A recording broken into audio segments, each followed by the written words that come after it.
Hey, real quick before we start the show, we recently jumped into the top 100 in the entrepreneurship category in Apple Podcasts. We recently also passed 24,000 listens, and yet we only have 24 reviews. More reviews would get us higher up in the rankings, and the only one that can do that is you listening to this. So if you could just take 1 minute and go leave a review on Apple, Spotify, wherever you are, it really, really does help the show, and I can't thank you enough. Hopefully we're giving you so much value, you'll happily take a minute here and just go rate and review the show. We appreciate it very, very much. Welcome to the Dropship Podcast, where you'll learn how to build and grow a high-ticket dropshipping business and hear stories from successful e-commerce entrepreneurs. Let's kick this thing off.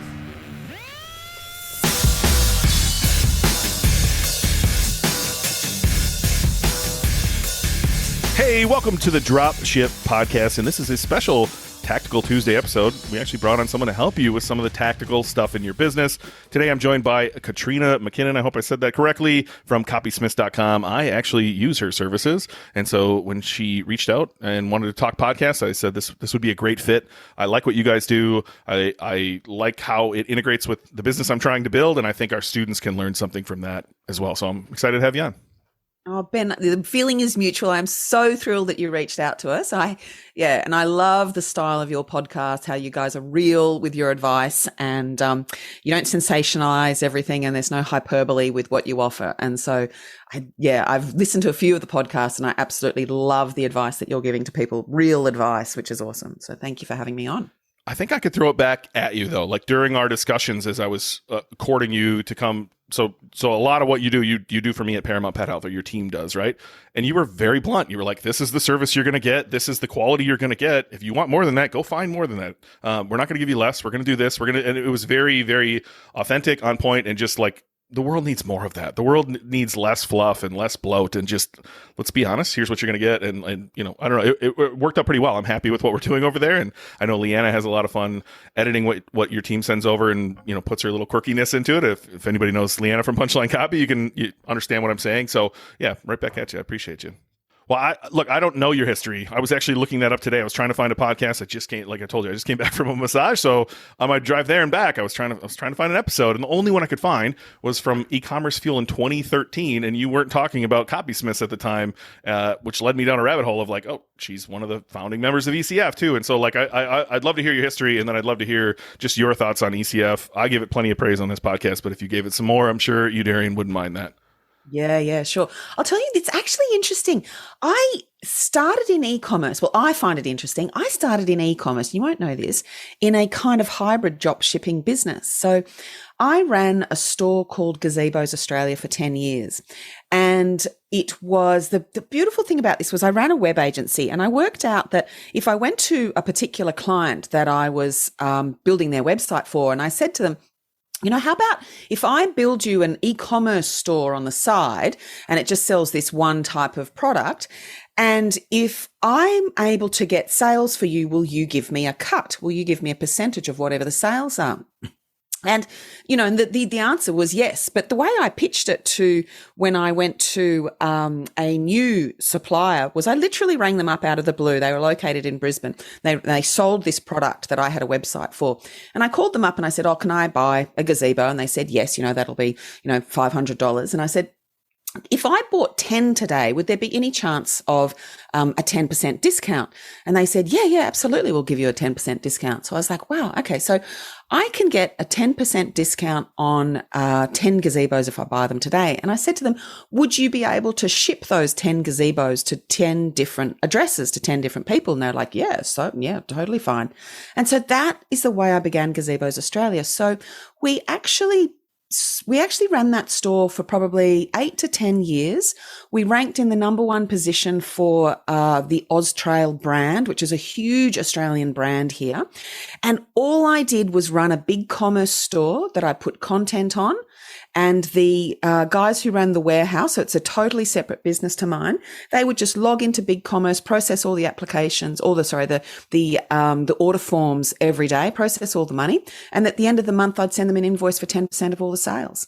And so this little house that I'm standing in right now doing this podcast, we bought this house based on taking a clip from every transaction through this store. So it was kind of a drop shipping business, but not, in the way that it's known now. But it was a drop shipping business in that all I did was pitched someone, pitched a distributor, a wholesaler, and said, will you give me a discount if I send you orders every single day?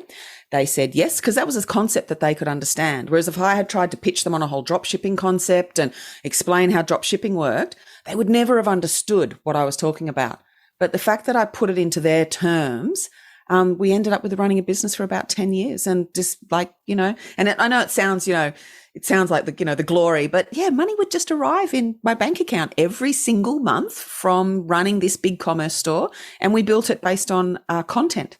And that's when I first worked out, and that's how, goes through this story to get to Copysmiths. But that's when I first worked out how to create content on the internet that could power and run a profitable e-commerce store. So is it fair to say you invented dropshipping in Australia? Are we just putting that on the record here today? Yeah. No, I totally invented it. No, God, no. No, but this was probably, I'm going to say it was about 15 years ago. I think we started that store. I'm going to say about 2008, 2006 that we started doing that.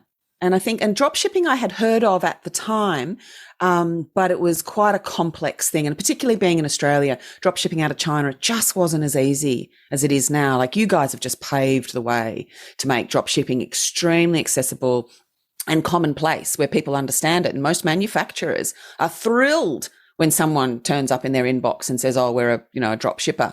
Whereas, 15 years ago or so, if I had turned up in someone's inbox, a warehouse up in Brisbane, and sort of said, I'm a drop shipper, they would have had no clue what I was talking about. But we found that it was a really hands-off model because the suppliers also dealt with all the customers.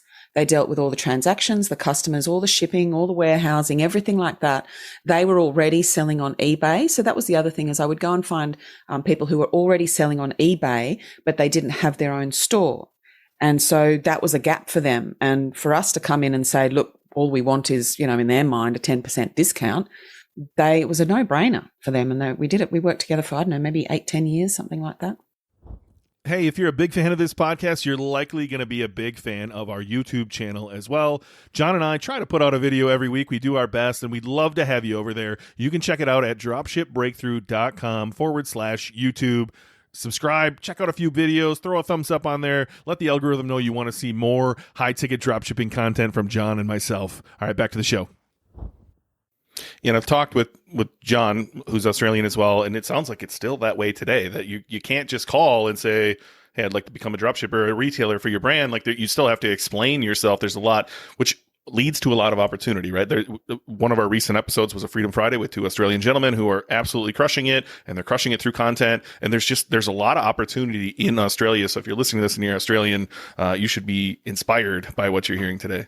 Yeah, but also if people don't understand dropshipping in your market, I'm just saying if you approach the communication with your potential sort of wholesaler in a different way in their own terms, not in your terms as a dropshipper, if you approach it in their own language and say, I just want a discount for sending you 20 orders every single day, they're going to go, oh yeah, I totally get that. I understand what you're talking about.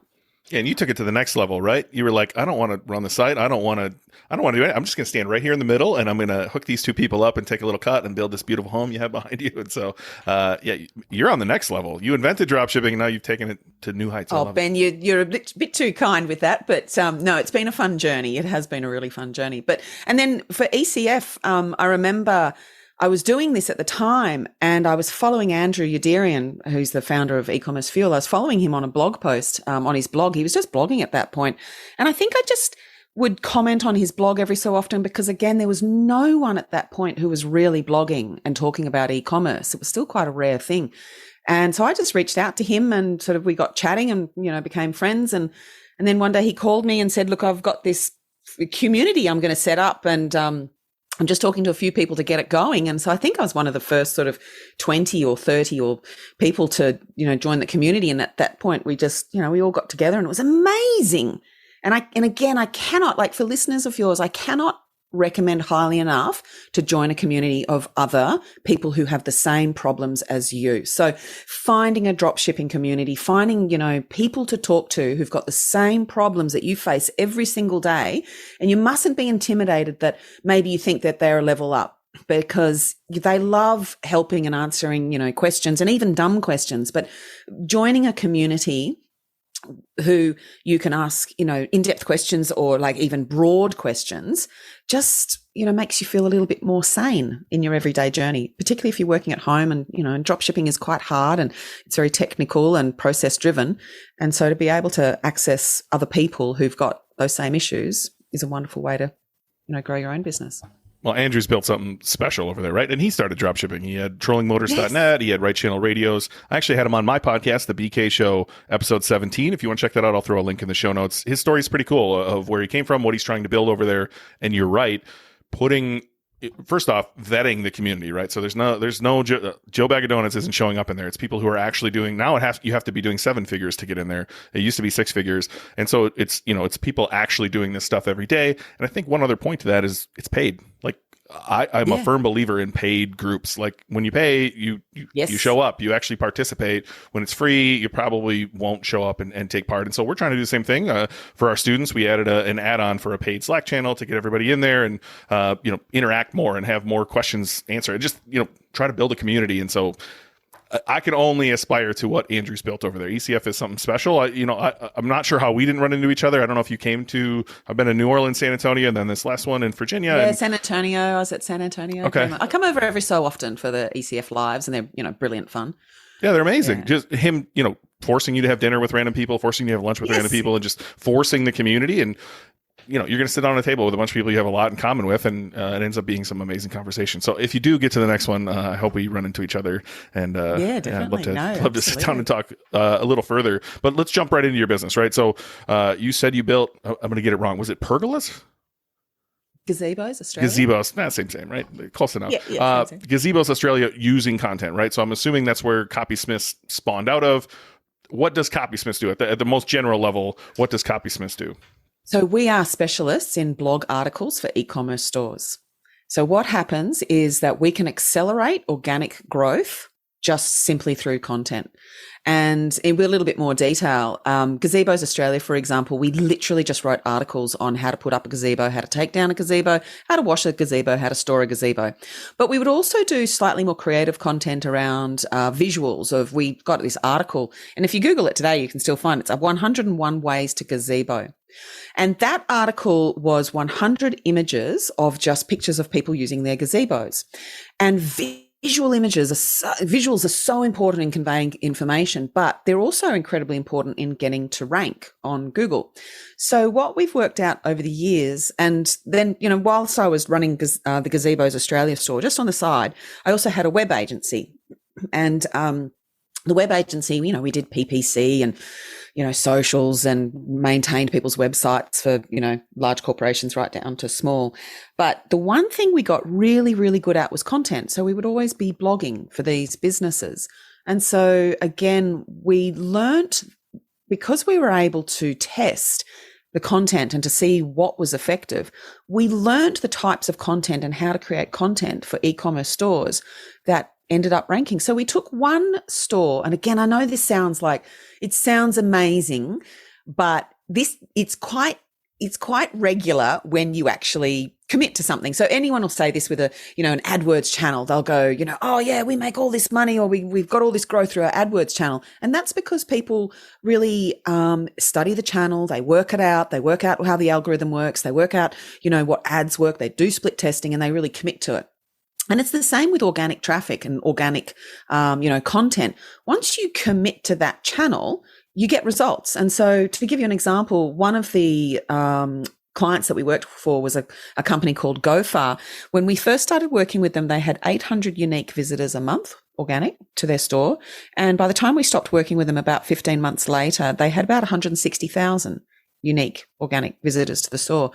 And we were able to completely dominate on particular keywords.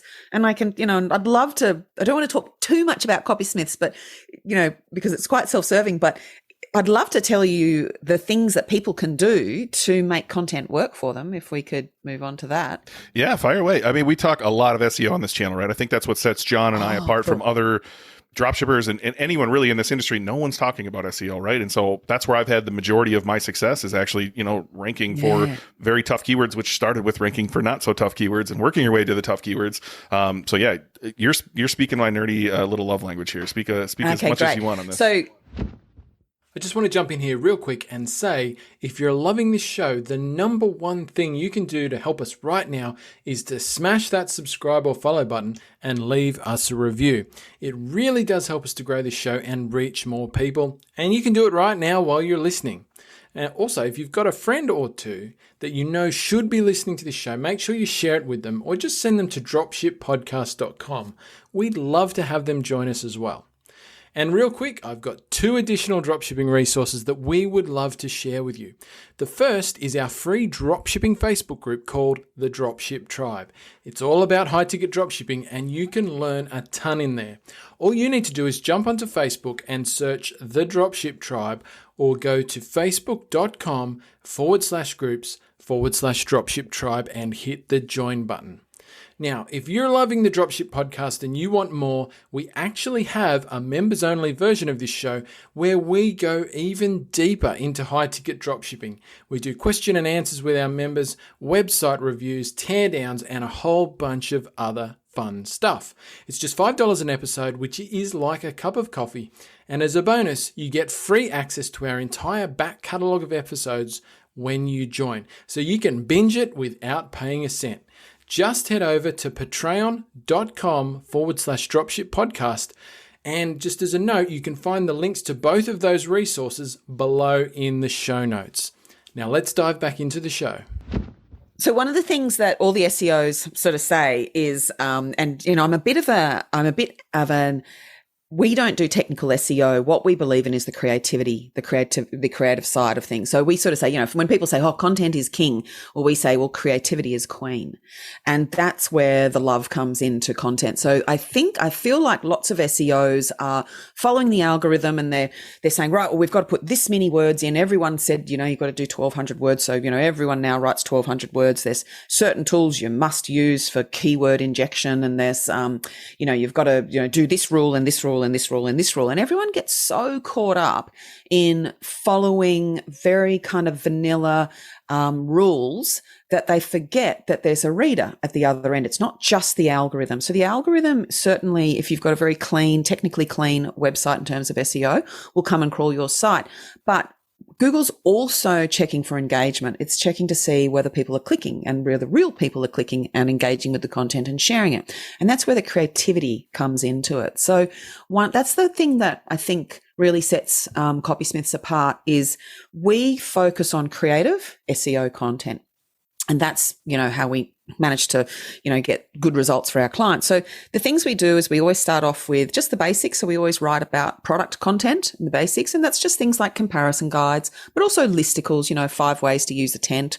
We always say we just start with the very basic content that's centered around the product.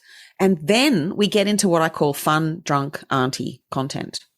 And so, I'll give you an example. This is going in the description for sure. Yeah, we need a description for that. It's the fun stuff. So we wrote for a company, Dayspring Pens. These are one of our first clients, also out of ECF. And again, we wrote about how to clean they sell fountain pens. And we sort of wrote about, how to clean a fountain pen, how to buy a fountain pen, which fountain pen's the best. And then I convinced the guys there to take a chance on some different content. And so what we did was we did handwriting styles of the rich and famous. So we noticed that, of course, fountain pens is the product keyword. So we had, done all the due diligence where we wrote all the content about fountain pens. You've got to get that done. You've got to get that out of the way. You need about 20 to 40 articles that are just around the product. And they should be published, maybe 10 in the first batch if you've got a brand new site, but then you want to publish them once a week over the course of many months, because you don't want to sort of slam Google with product reviews or anything that's too product centric. And then you need to intersperse it with things that gain engagement and gain clicks. So we wrote an article called, handwriting styles. As I've said, we found that keyword had loads of search, and it was literally this visual article. And there's this lady called Meghan Markle who married a prince in England, and I think she's moved to California, and she was very famous for a while. And we put her as the lead picture, but we put her handwriting. So it's this aspirational sort of aspect. And then following her picture, her writing, her handwriting style, we just went to penmanship porn on Reddit. And of course, all of the most popular content surfaces via Reddit because everyone votes for it. And so all we did was we made an article of all the most popular handwriting styles that people had loved over the last year or so.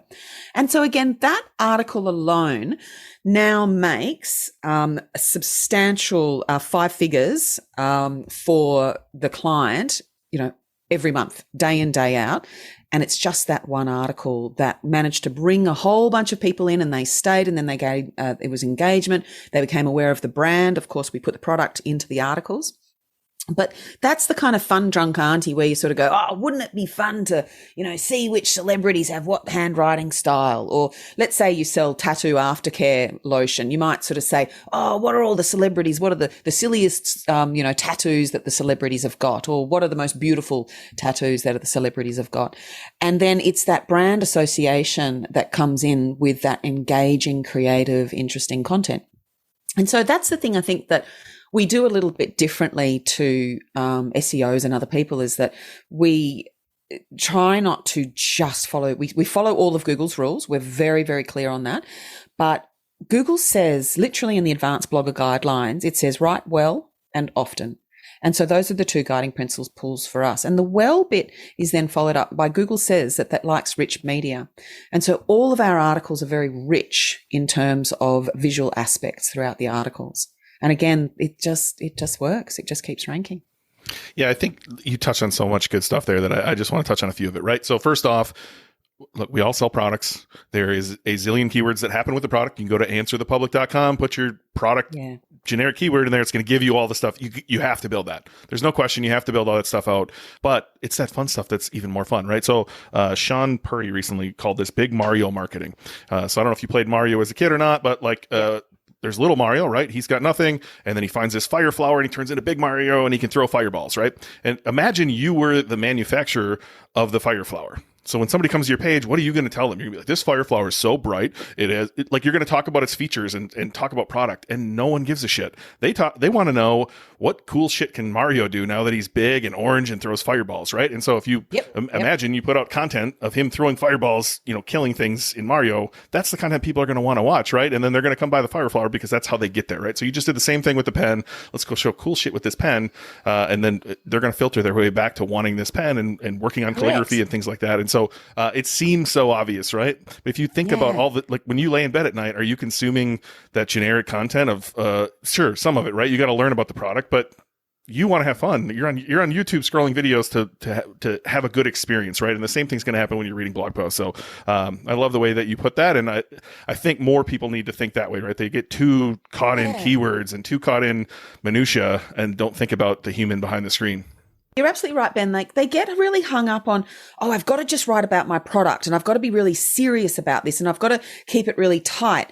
And they don't experiment with things. So I'll give you one more example that people can easily Google. There's this fabulous guy called Rocky Kanaka in the US, and he is just such an advocate for shelter dogs. Okay. So he does his best. Like, he just loves dogs. He's got this brilliant YouTube channel, millions of views, all that sort of stuff.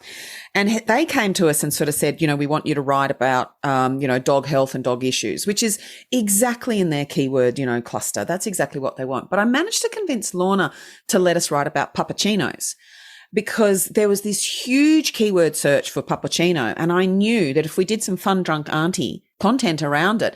And so I, happened to look at it about a week ago, because we were just sort of assessing. Every so often we go and assess all our clients' work and make sure it's actually working. But I went and had a look, and puppuccino, it's got something like 36,000 searches a month. And within a week or two, it's now ranking 10th, and it's continuing to go up. And it's, I don't know, I can't remember now, but it's ranking for something like 170 keywords. And all it is is it's pictures of puppies having a puppuccino, and we've just got loads of really good content around it. Like, can you give your dog a puppuccino? Is it healthy? What sort of puppuccino should you give them? All this sort of stuff. But again, it's pulling in huge amounts of traffic. And what that sort of content does, and I suppose this is where the practical side comes in if someone needs the practical reason, is when you bring in loads of content, loads of traffic to your website for a couple of interesting articles, then Google notices and Google says, well, this is really good content. Maybe we'll send a little bit more, we'll send a bit more traffic. This is really good content. We can see that people are engaging with it or sharing it or clicking or staying on the page. So why don't we send a little bit more traffic over to their product pages and their collections pages as well?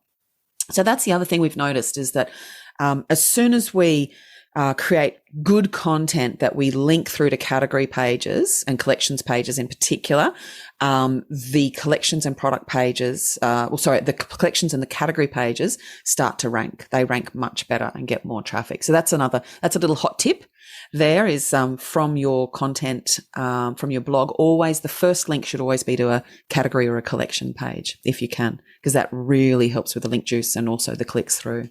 I think no one's thinking about that, right? They build their store, collections that, the bigger keyword, right? The more generic keyword, and then the products trying to rank for the product, right? Or for us, it's brands on collection pages.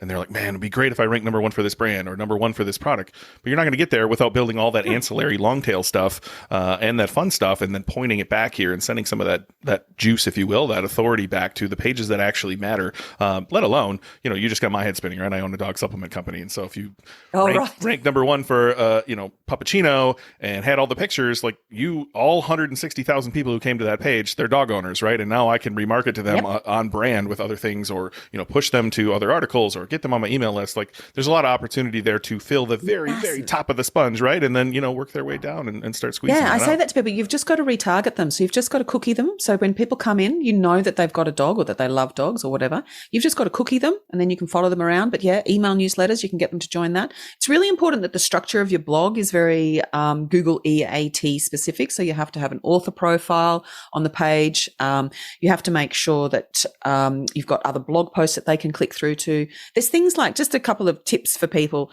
One of the things that we do is we always make sure that every 1,000 words we have a testimonial from a customer or from someone who has used that type of product. So people are always looking for social proof when they're reading an article. So when someone comes to Rocky's Puppuccino page, they're looking for proof that other people have bought the Puppuccino squeeze toy that he sells. And so we just literally wrap testimonials around the products rather than being really blatant with, buy the product, buy. Here's a big red buy button, which Google doesn't love. Even Google doesn't love SEO, So when you do that sort of stuff, it's a bit too blatant. But when you pop in a testimonial that says, Sally just loved the squeaky toy. She thought it was brilliant. Her dog played with it, didn't fall apart, and her dog's a, Rottweiler.